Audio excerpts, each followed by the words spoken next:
नमस्कार दोस्तों, स्वागत है आप सभी का आई प्लानेट कम्युनिकेशन सेंटर की स्मार्ट क्लास की एक और नई वीडियो में। दोस्तों, आज मैं आपको इस वीडियो के माध्यम से RSCIT बुक के lesson number 5 financial literacy and digital payment applications अर्थात वित्तीय साक्षरता व डिजिटल भुगतान अनुप्रयोग के अंतर्गत क्रेडिट कार्ड और डेबिट कार्ड से भुगतान किस तरह किए जाते हैं ये बताने जा रहा हूं। दोस्तों, ये वीडियो आप सभी के लिए बहुत ही खास होगी। दोस्तों, अगर आप हमारे चैनल पर नए हैं तो आप हमारे चैनल को लाइक और सब्सक्राइब अवश्य करें। तो चलिए दोस्तों, वीडियो को शुरू करते हैं। ऑनलाइन या डिजिटल भुगतान पद्धतियां और प्लेटफॉर्म। देख दोस्तों, एक डिजिटल भुगतान प्रणाली जो होती है वो ऑनलाइन ट्रांजैक्शन के लिए इलेक्ट्रॉनिक भुगतान की स्वीकृति प्रदान करती है। यानी आज आप सभी डिजिटल भुगतान करते हो, यानी कि ऑनलाइन। तो वो जो डिजिटल भुगतान प्रणाली है वो ऑनलाइन ट्रांजैक्शन के लिए एक इलेक्ट्रॉनिक भुगतान की स्वीकृति प्रदान करती है। और ये डिजिटल भुगतान जो है debit card, credit card, net banking, mobile wallet या और भी अन्य भुगतान मोड के माध्यम से किया जा सकता है।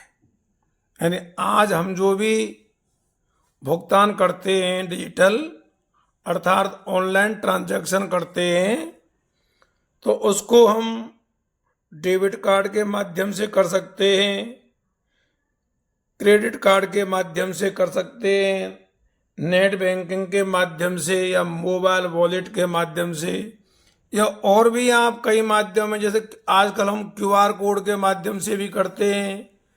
तो ये सभी जो हैं डिजिटल भुगतान है।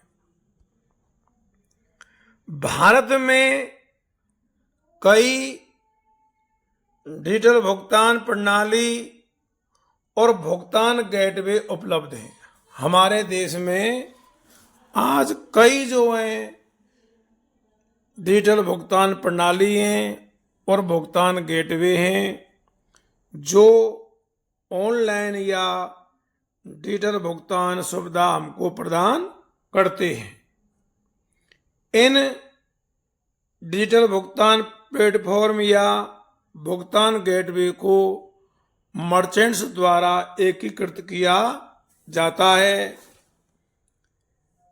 ताकि जो ग्राहक है वो आसानी से भुगतान कर सके एवं वस्तु और सेवाओं की खरीद का भुगतान विधियों द्वारा लाभ उठा सके। तो ये जो है ये मर्चेंट्स द्वारा एकीकृत करने पर किया जाता है। इस वीडियो में और इस अध्याय में हम credit card, debit card, RuPay card, ये रुपे है, रुपे कार्ड और पॉइंट ऑफ सेल मशीन का हम वर्णन करेंगे, सीखेंगे कि इनके द्वारा किस तरह भुगतान किया जाता है। तो सबसे पहले हम पढ़ते हैं कि क्रेडिट कार्ड भुगतान।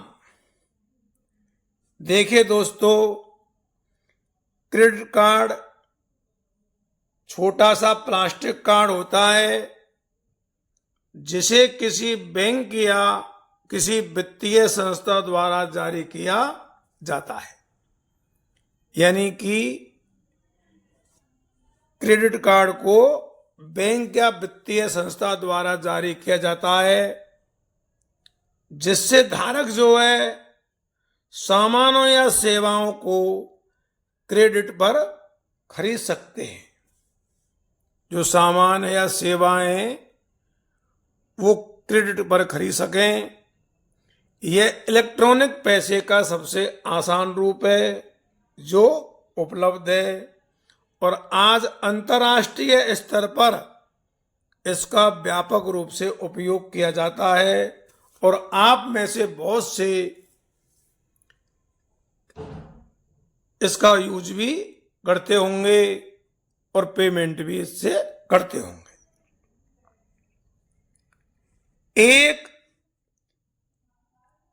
क्रेडिट कार्ड से ऑनलाइन भुगतान करने के क्या स्टेप हैं, किस तरह भुगतान किया जाता है, अब वो हम देखते हैं।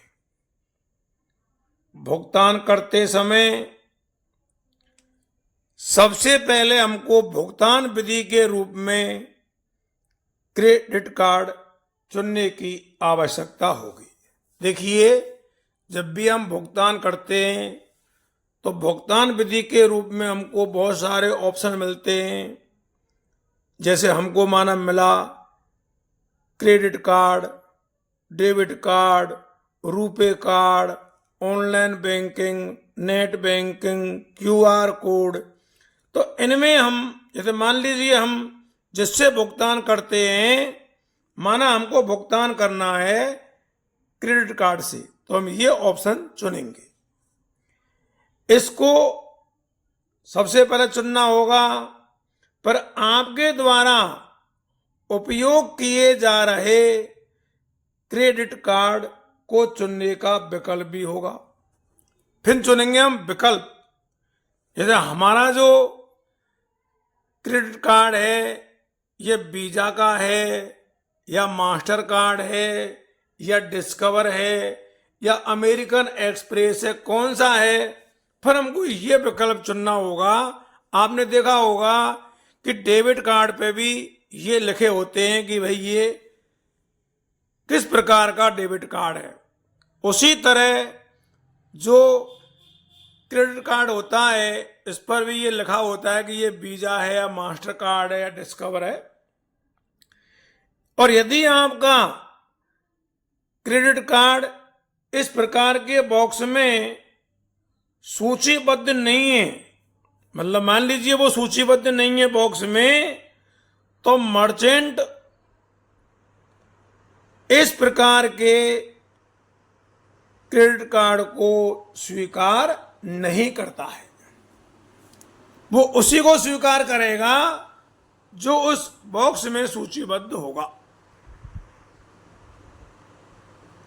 आगे देखिए, इतना करने के बाद फिर क्या करना होगा आपको और हम सबको। देखिए,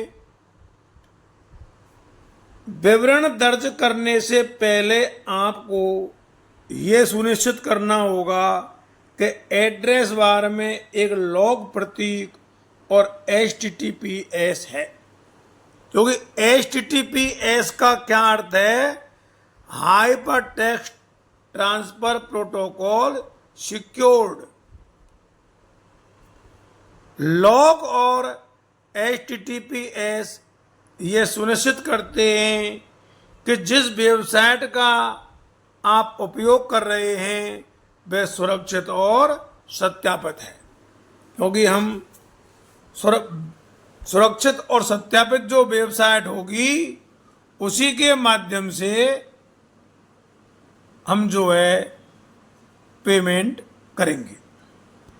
आगे देखिए दोस्तों, उसके बाद क्या करना होगा हमें कि अपना नाम दर्ज करें। जैसा कि क्रेडिट कार्ड पर लिखा है, यह सत्यापन करने के लिए आपने अपना नाम सही ढंग से दर्ज किया है। आप जो है अपने क्रेडिट कार्ड को देखें और जैसा उस पर नाम लिखा हुआ है वैसा ही आपको नाम दर्ज करना है। इसके बाद अपने क्रेडिट कार्ड की जानकारी दर्ज करें। जानकारी में सबसे पहले आपको क्रेडिट कार्ड नंबर जो 16 अंकों का होता है उसको दर्ज करें, और अपन करते ही हैं। सबसे पहले चाहे डेबिट कार्ड से करेंगे तब भी अपन 16 अंकों का जो नंबर होता है उसको दर्ज करें। फिर एक्सपायरी डेट, जिसको हम समाप्ति तिथि बोलते हैं, उसको दर्ज करते हैं। और एक सुरक्षा कोड होता है जिसको हम CVV नंबर कहते हैं, उसको दर्ज करें। आप सभी जानते हैं कि आमतौर पर क्रेडिट कार्ड के पीछे जो 3 अंक का सुरक्षा कोड लिखा होता है, नंबर लिखा होता है, वो CVV नंबर कहलाता होता है। और डेबिट कार्ड में भी ये 3 अंक का सुरक्षा कोड नंबर उसके पीछे ही लिखा होता है, वहां भी इसको हम CVV नंबर कहते हैं। तो ये लिखने के बाद अब देखो, अपने क्रेडिट कार्ड के लिए बिलिंग पता दर्ज करें। अब जैसे मान लो आपने कोई शॉपिंग की है, आपको उसमें पता भरना है, दर्ज करना है, तो आप पता दर्ज करें। और यह वह पता है जिस पर आप अपना क्रेडिट कार्ड स्टेटमेंट प्राप्त करते हैं। ध्यान दें कि यह पता शिपिंग पते से भिन्न भी हो सकता है। उदाहरण के लिए, यदि आपके पास स्टेटमेंट पोस्ट ऑफिस पर प्राप्त करते हैं, लेकिन आप अपने ऑर्डर को अपने घर में भेजना चाहते हैं, या अगर आप किसी को उपहार के रूप में भेजना चाहते हैं, तो आप जो है ये ध्यान रखेंगे ये पता भिन्न भी हो सकता है। इतना करने के बाद, एड्रेस लिखने के बाद, जब आप भुगतान बटन पर क्लिक करते हैं तो फिर क्या होगा, आप सभी जानते हैं कि आपके जो पंजीकृत मोबाइल है उस पर एक OTP प्राप्त होता है, और आपने पेमेंट भी किया होगा। प्रमाणीकरण पृष्ठ पर इस OTP को हम दर्ज करते हैं, और इससे क्या है, जो हमारा ट्रांजैक्शन है वो पूर्ण हो जाता है। जैसे हम भुगतान बटन पर क्लिक करते हैं तो जो रजिस्टर्ड मोबाइल है उस पर एक OTP आता है, और जो प्रमाणीकरण पृष्ठ है, अर्थात जहां पर वो OTP लिखने को कहता है, वहां हम उस OTP को दर्ज करते हैं, जिससे हमारा ट्रांजैक्शन पूर्ण हो जाता है। आगे देखिए दोस्तों, ट्रांजैक्शन के सफल समापन पर आपको एक ट्रांजैक्शन संदर्भ संख्या प्राप्त होगी। आपको इस संदर्भ उपदेश के लिए संभाल कर रखना चाहिए। जो ये संदर्भ संख्या प्राप्त होती है, इस संदर्भ, ये उपदेश की जगह आप इसको उद्देश्य करें। ये गलत है, कभी कभी टाइपिंग में जो है गलती हो जाती है। तो जो हमको ट्रांजैक्शन संदर्भ संख्या प्राप्त होगी, आपको इसे अपने संदर्भ उद्देश्य के लिए संभाल कर रखना चाहिए। आपके द्वारा किए गए भुगतान के साथ किसी भी तरह के मामलों में यह उपयोगी हो सकता है। इससे आपको ये पता चल जाता है कि आपने आज जो है कितने का ट्रांजैक्शन किया, कब किया, कहाँ किया। तो ये जो है ट्रांजैक्शन संदर्भ, ये हमको मालूम पड़ जाता है, और इसका मैसेज जो है हमारे रजिस्टर्ड मोबाइल पर और मेल पर भी आ जाता है। तो दोस्तों, ये विधि तो हुई क्रेडिट कार्ड भुगतान की। अब हम पढ़ेंगे डेबिट कार्ड से भुगतान किस तरह करें, और ज्यादातर आप इससे भी पेमेंट करते होंगे। डेबिट कार्ड, जिसे बैंक कार्ड या चेक कार्ड भी कहते हैं, और कुछ लोग इसे ATM कार्ड भी कहते हैं, यह भी एक प्लास्टिक का भुगतान कार्ड होता है जिसका इस्तेमाल खरीदारी करते समय नकदी के बजाय किया जाता है। यानी देखिए, जब हमको भुगतान करना है, कोई सामान उधारी पर लेना है, हमारे पास पेमेंट नहीं है, लेकिन हमारे जेब में बैंक द्वारा प्राप्त किया गया क्या है, अगर क्रेडिट कार्ड है तो, और जेब में पैसा नहीं है, तो हम उस समय भुगतान करेंगे क्रेडिट कार्ड से।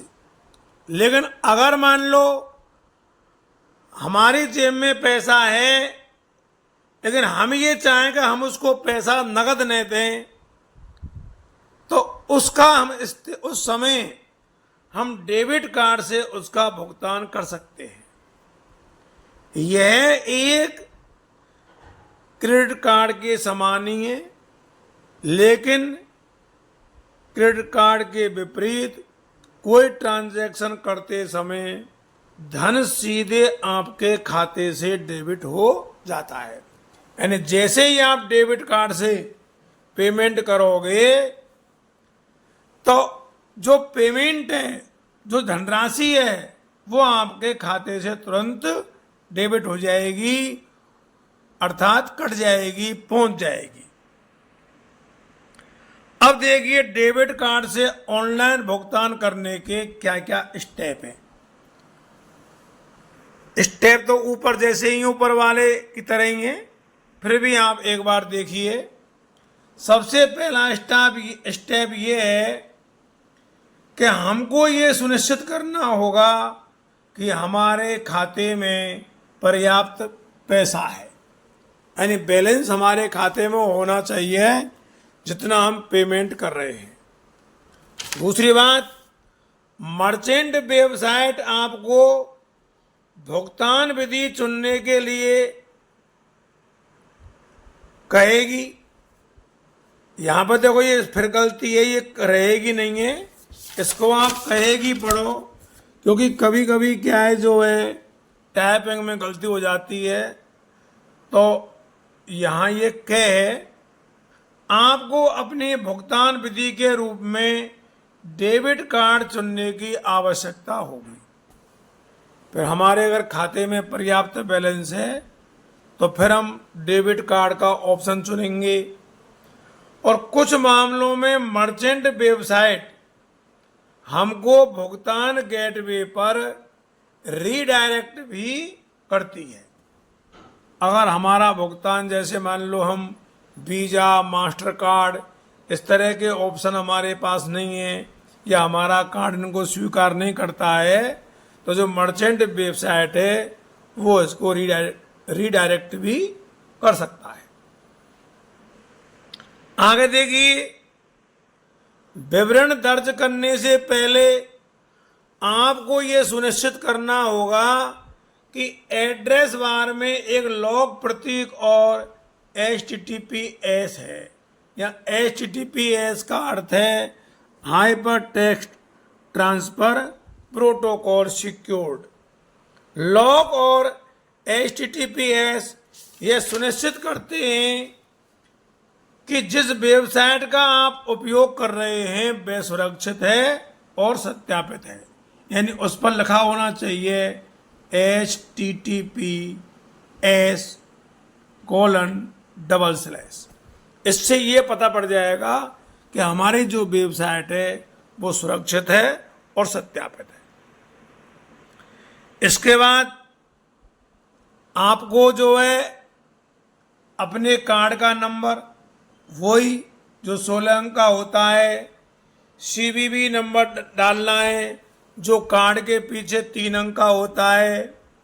आपको अपने कार्ड की जो समय सीमा समाप्त होने वाली महीना और वर्ष को दर्ज करना है, जिसको हम एक्सपायरी डेट बोलते हैं, और मंथ भी है उसको दर्ज करना होता है।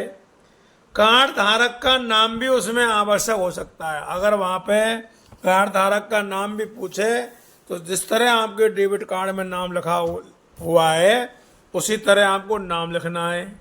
और ध्यान रखें, सीवीवी नंबर जो है कार्ड के पीछे एक 3 अंकीय संख्या होती है। इसके बाद देखिए दोस्तों, इतना कुछ करने के बाद आपको ट्रांजैक्शन प्रमाणीकरण करने के लिए पासवर्ड की आवश्यकता हो सकती है। कभी कभी क्या है, आपसे वो पासवर्ड मांग सकता है या वो ओटीपी का विकल्प भी हो सकता है।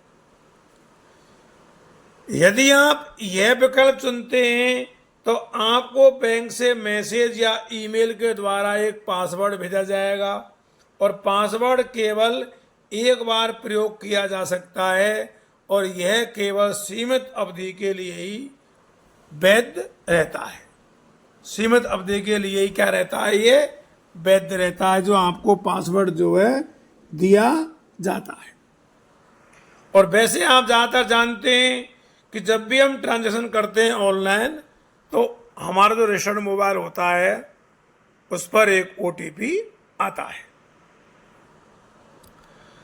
आप अपने बैंक से ट्रांजैक्शन के सफल समापन पर एक ट्रांजैक्शन अपडेट प्राप्त करेंगे और जैसे ही जो है हमारा ट्रांजैक्शन सफल होता है, पूर्ण हो जाता है, तो हमारा जो रजिस्टर्ड मोबाइल है उस पर क्या है, उसकी सफलता की सूचना भी आ जाती है। आपके द्वारा किए गए भुगतान के साथ किसी भी तरह के मामलों में यह उपयोगी भी हो सकता है। तो इस तरह दोस्तों हम डेबिट कार्ड के जरिए भी ऑनलाइन भुगतान कर सकते हैं। तो दोस्तों आज की वीडियो में बस इतना ही। जिन लोगों ने ये वीडियो देखी है उन्हें बहुत बहुत धन्यवाद। आपको हमारी ये वीडियो कैसी लगी हमें कमेंट करके अवश्य बताएं और इस वीडियो को दोस्तों आप अधिक से अधिक लोगों में शेयर करें। एक बार पुनः आप सबके लिए धन्यवाद। जय हिंद, जय भारत।